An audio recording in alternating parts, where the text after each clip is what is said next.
Hacı Zeynalabdin Tağıyev Almaniyada səfəri zamanı orada yerləşən bahalı restoranlardan birinə rast gəlir. Restoranın görünüşünü çox bəyənib, orada nahar etmək qərarına gəlir.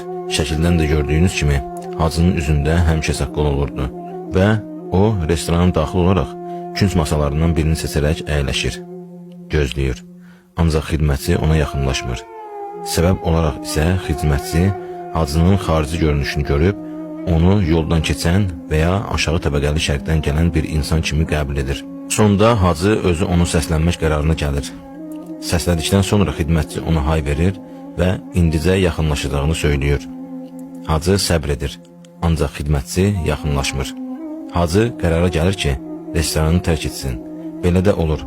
Hacı gəldiyi kimi də nahar etmədən restoranı tərk edir və yola düşür. Bir müddətdən sonra restoran rəhbərliyi xəbər tutur ki, onların saqqallı və ya şərq görünüşlü qonağı Bakıdan gələn bir milyonerdir. Cəld şəkildə ağanın dalıca bir elçi göndərirlər.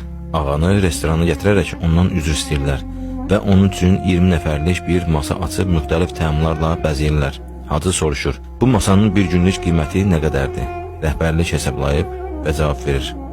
Bəs bir həftəlik? Yenə də hesablayıb cavab verirlər. Bəs bir aylıq? Bəs bir illik? Bəs 100 illik? Rəhbərlik bu sualdan son dərəcə çaşqın olsalar da hesablayıb cavab verirlər. Hacının sualları əbəsdən olmur. O, restoran rəhbərliyi ilə 100 illik müqavilə imzalayır və müqavilədə qeyd olunur ki, 100 il ərzində bu restorana gələn hər bir Azərbaycanlı bax elə belə bir masada təmannasız yeyib içə bilsin. Və belə də olur. Həmin restoran 100 il ərzində ora daxil olan Azərbaycanlılara təmənnasız qulluq edir.